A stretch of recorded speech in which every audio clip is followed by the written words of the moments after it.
Une embarcation de migrants croise un navire marchand en pleine mer. Ces rencontres sont devenues routinières dans la Manche. Depuis janvier, ils sont encore 21 000 à avoir rejoint l'Angleterre en bateau et au moins 15 à avoir perdu la vie. Un drame face auquel Paris et Londres se renvoient la balle depuis des années. Les deux pays annoncent cette semaine avoir trouvé un accord. De nombreux gouvernements ont tenté d'aller aussi loin et ont échoué. Pour la première fois, les migrants arrivant par petits bateaux seront arrêtés puis renvoyés en France dans les plus brefs délais.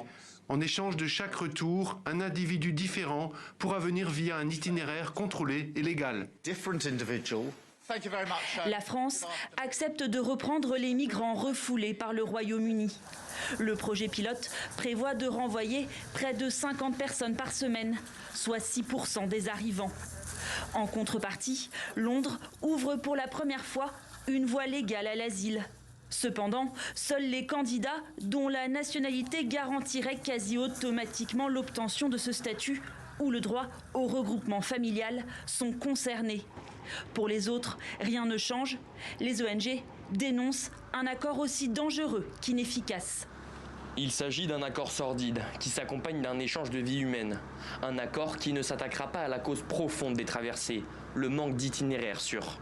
Je pense que la situation c'est pas ni tout blanc ni tout noir. C'est plutôt d'ailleurs une situation assez nuancée qui n'est pas nécessairement suffisamment ambitieuse. Et de ce point de vue-là, on peut appuyer le raisonnement des associations. Mais de notre côté, si on veut essayer de voir le verre à moitié plein, c'est probablement la première fois depuis de nombreuses années qu'on est parvenu à avoir un accord entre ces deux États et qui pose les prémices d'une voie légale d'immigration. Donc, sans généralisation des voies légales d'immigration, experts et ONG préviennent.